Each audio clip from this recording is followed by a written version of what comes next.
The potential for transmission to be exponential right now is, which means whichever way you slice this thing, personal responsibility and compliance needs to happen even in the absence of someone in uniform watching you. It's 10 o'clock. Here's the latest in Eyewitness News. This is Eyewitness News. Good morning, I'm Sfiso Zulu. We start with a breaking news story this hour. South Africa has recorded the country's first 2 deaths from COVID-19. The Health Ministry has released a statement this morning confirming the fatalities occurred in the Western Cape, one at a private hospital, another one at a public hospital. Confirmed cases in the country have now breached the 1,000 mark. It's day one of the national lockdown after coming into force at midnight, with many South Africans staying at home and law enforcement in full force to ensure compliance. For the next 3 weeks, everything from business, schooling and movement will be even more severely impacted. The drastic steps have been taken by government in an effort to curb the spread of the coronavirus in the country. Meanwhile, as South Africans adjust to the new reality of living in a lockdown country, the residents in Zandspruit, west of Johannesburg, have stepped outside their shacks and are seated in groups near popular social spots just to take in the morning sun and air. Teto Mahlakwana is there. She joins us now live. Teto, the situation has proven to be a lot more complex there. Absolutely, Sifiso. The idea of a lockdown, of course, can be a simple one if you are in a home well stocked with food and can enjoy leisurely short walks in your garden. But not everyone enjoys this privilege. Thabo Ndlovu, a Zandspruit resident, sits on a chair with his friends, taking in the sights from the busy roads that leads into the informal settlement. He says staying in his shack was simply not an option. Just because of a shack, I have to come out just for 10 minutes recess, I'm not saying I'm coming out, I'm giving this power to everybody else outside. I'm just saying, just for the release, for the cigarette and stuff, you know what I'm saying. There, he shares a one-bedroom structure with his partner and a baby. They have no yard space. To their left, right, and the opposite, their shacks are many. There are many other structures which are home to the country's poorest. He knows the risks of being outside his home, but says all he wanted is to breathe. Teto Mahlakwana, Eyewitness News in Zandspruit. Gauteng Community Safety MEC Faith Mazibuko has arrived at Barra Taxi Rank. The rank has been operating as usual this morning until the provincial taxi task team arrived, removing commuters from vehicles and making sure that only 7 passengers are in each vehicle. Khomatso Modise is there. MEC Faith Mazibuko arrived at the Barra taxi rank earlier, where there's been a complete disregard for social distancing. Mazibuko's been inspecting whether taxi drivers and passengers are applying the rules. Earlier on, the provincial taxi task team was here removing commuters from taxis and ensuring that only 7 passengers are loaded at a time. Mazibuko says some of these taxi operators have failed to comply. I overheard one say, petrol by 8. I had to tell him, your owner will be the one that will get into trouble when I am just a driver. So please comply and make sure that you stick to what has been agreed upon. The Barra taxi rank is now empty and taxis have been discontinued to resume operations at 4 p.m. Khomatso Modise, Eyewitness News at the Barra taxi rank. In Alexandra, residents are going about their day seemingly oblivious to the lockdown despite the president's order to stay home. Edwin City is there. Alexandra is one of the areas that is densely populated. Here on London Street, people don't appear to be complying with the social distance regulations, while others are huddled in groups holding beers on the sidewalk. Taxis appear to be transporting people as normal. At the same time, only a few police vans have been patrolling some streets here. Edwin in City, Eyewitness News, Alexandra. And the World Health Organization says at least 300 new cases are recorded in Africa every day as the number of cases escalates, with a total of more than 3,000 across the continent. The organization says there are likely to be more infections that the authorities are missing. Veronica Mahwadi takes a look. South Africa is the third African country to go into lockdown after Rwanda and Tunisia, a move that has been welcomed by the World Health Organization as the continent's COVID-19 cases intensify to 3,130. With 76 confirmed deaths in Africa so far, the organization's regional director, Dr. Matsiriso Moeti, says nations suffering conflict and population displacement are at risk. Just over a month ago, we only had one country in the WHO Africa region, which is mainly sub-Saharan Africa plus Algeria. We have now, up to today, 40 countries already having the virus, and we're reporting 300 new cases a day. So it's been a very dramatic evolution. Moeti says the international body is working closely with governments across Africa to contain and minimize the impact of the virus, which has affected at least 46 African countries. We started off with only two countries, South Africa and Senegal, with a lab that could diagnose this virus. Countries have established point of entry screening, surveillance, and some have started putting in place treatment. At least 169 people have recovered from COVID-19 on the continent as countries ramp up their defenses and their capacity to test for the virus. Veronica Mahwadi, Eyewitness News. Gold's trading at $1,623.04 an ounce. The rand is at 17.43 to the dollar, 21.32 to the pound, 19.25 to the euro. Brent crude oil is at $26.33 a barrel.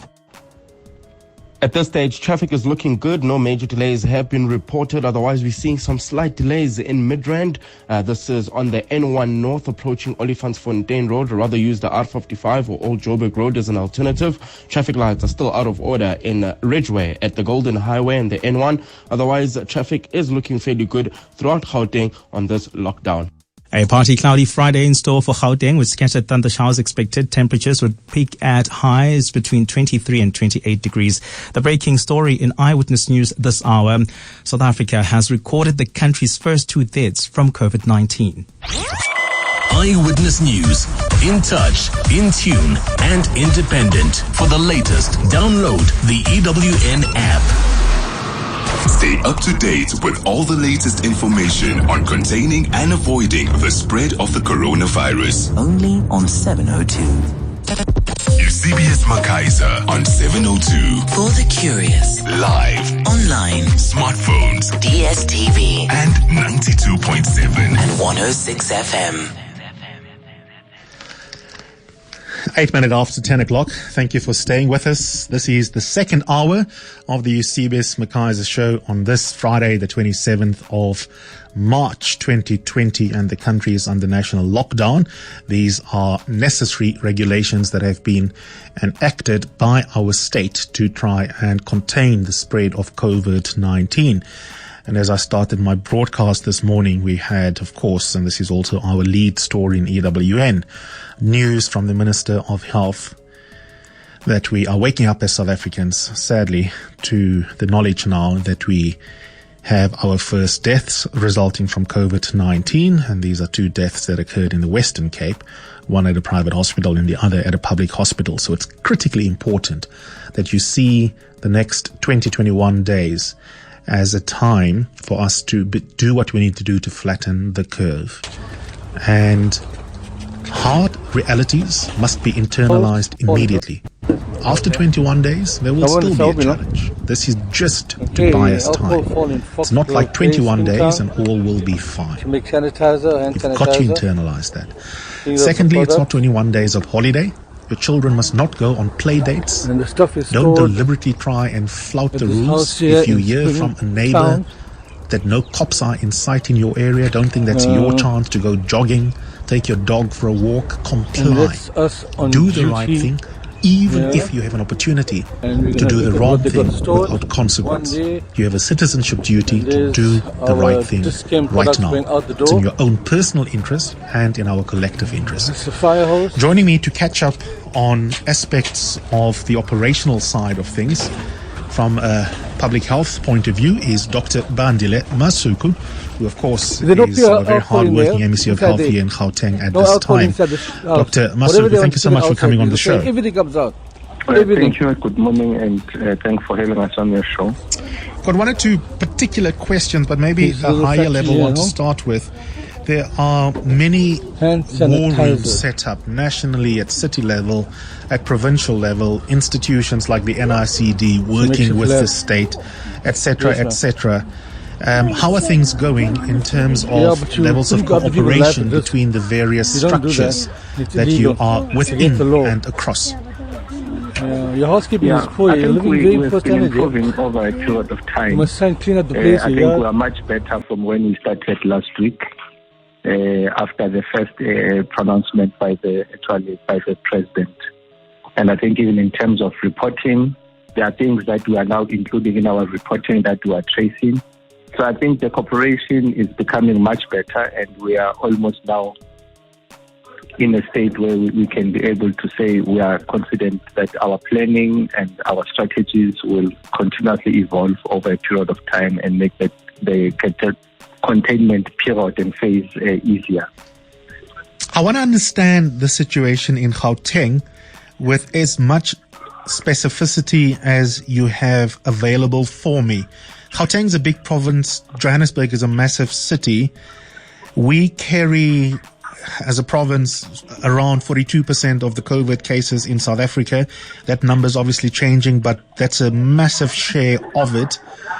Which parts of the province and which part of our city in particular are in the eye of this biological storm? How much have you been able to analyze this suburb by suburb, street by street? What level of data analysis is at your fingertips? Yes, I think what we are looking at, it's just a lot of imported infections. But there is a greater triangle that we are almost focusing on, where these numbers are actually coming up sharply. You know, airport, OR Tambo being our main anchor of the triangle, up to the point of midstream and coming back to Sandton. So this is a triangle that we are looking at, and if you look at it in between, we have Alexander, we've got Deep Slot. We've got Ebony Park in Ivory Park, and we've got a bit of Vosloorus townships, Thokoza and Katlehong. Why I'm mentioning this? These are areas of high density, and this is where the most vulnerable would be. But one thing that is important is that the people who are infected or the contacts, the cases, are all at the apex of the triangle.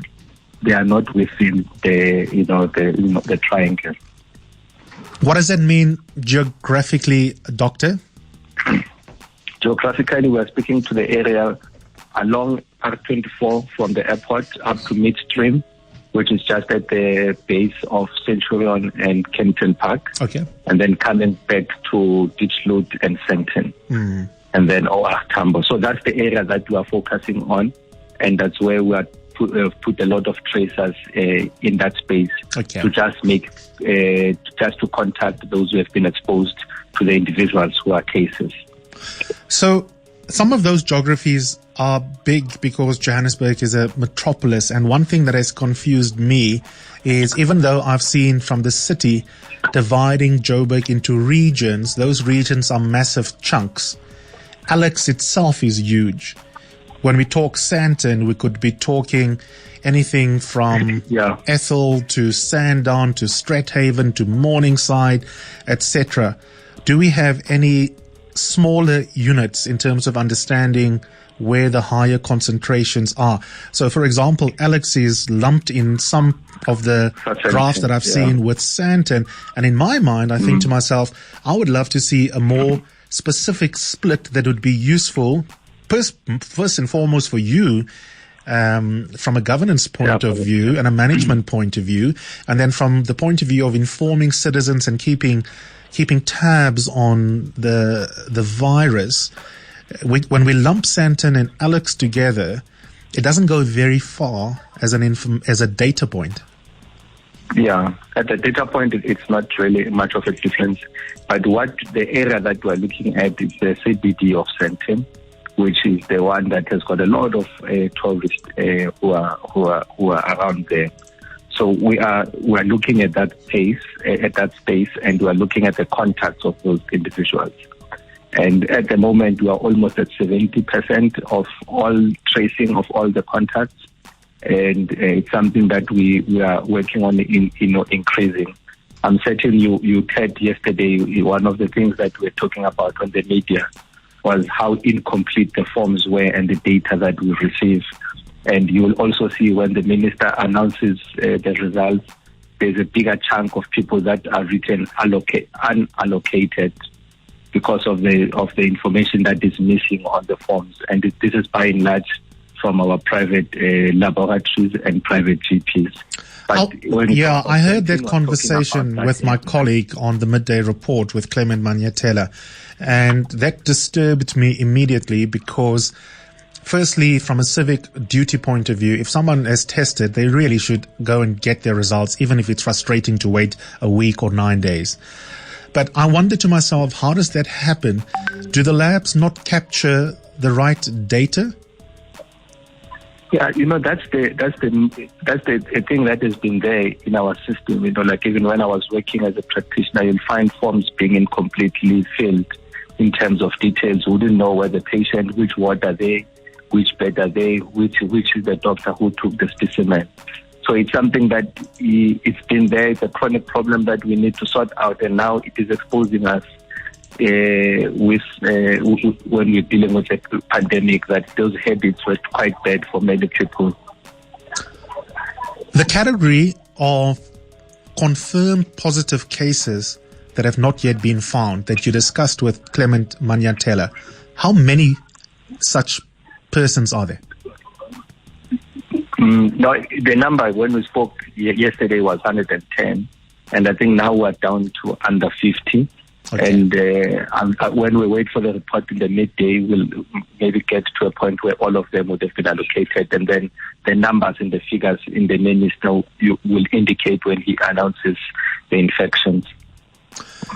You and I spoke last week about resources. I wanted to catch up on that. When we had that conversation, you spoke frankly with residents of Gauteng that even at the level of auditing, understanding what we need in terms of everything from personal protective equipment for medical personnel, masks and the like, and other things, to testing kits, ICU beds that may have to be available, all of those kinds of things need to be audited. And we do not even know what the exact demand in the end will be, depending on where this virus heads in the population. Where are we at in terms of your understanding of what you have as a provincial government and where the gaps are, and how you're procuring for what you are missing? Yes, we have to say upfront that most of the suppliers are struggling with stock. And you'd realize that it's almost an international actual phenomenon. Hello? I'm listening to you, Doctor. Yes, no, I missed you there. I heard you saying that many of your suppliers do not have the required levels of stock that you need. Yeah, so we have crunched a bit of the numbers here, working on the general trend of the disease of the 80% of the population. 60% of the population will be infected. 60%. That's the assumptions that we are actually making when we make the determination. Yes. That 60% of the population will be infected, which gives us a figure of almost 9 million people in Gauteng. And then those who are infected, 80% of them will have mild cases, which might not even require them to come to a facility, which gives us a figure of around 7.2 million. Yeah, which leaves you with 1.8 million. Yeah, then when we cascade it down, that for people who are going to have severe disease pattern, we're looking at around 20%. That's 1.8 million people. That's right. In Gauteng.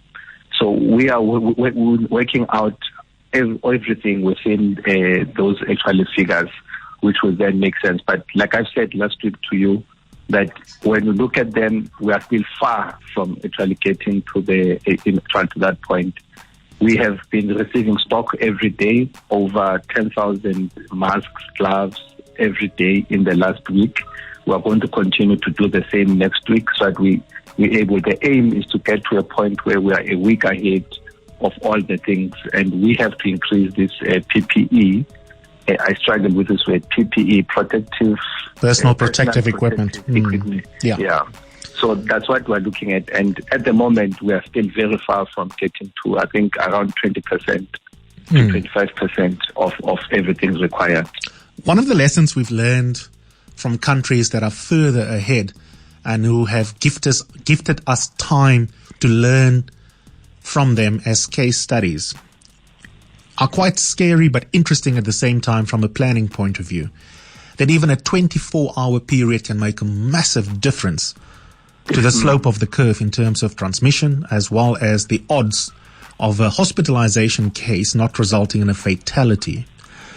And in that regard, when there is a shortfall in resources, equipment that is needed, treatment, whatever you need in the hospital for care and treatment to take place as effectively as possible, it's going to be really difficult to import stuff because everyone will be American first, Italy first, etc., because every country has got a crisis and a shortage. And that requires us to do, which is why Minister Patel's promulgations were so important, making sure that our South African companies are repurposing themselves to produce literally what it is that is required by you in the Department of Health. In that regard, Dr. Masuku, as we speak, is that kind of thing happening? Yeah, the sad reality is that most of the companies which are local suppliers, they rely on exports.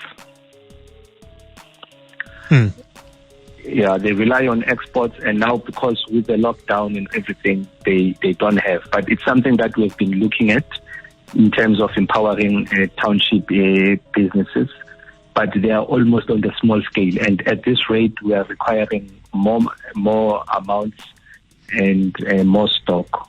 But it's something that we should look at in the future in terms of how the state can be able to produce this on their own, and all, so that we don't rely on anybody else and outside companies or external stakeholder to be able to supply.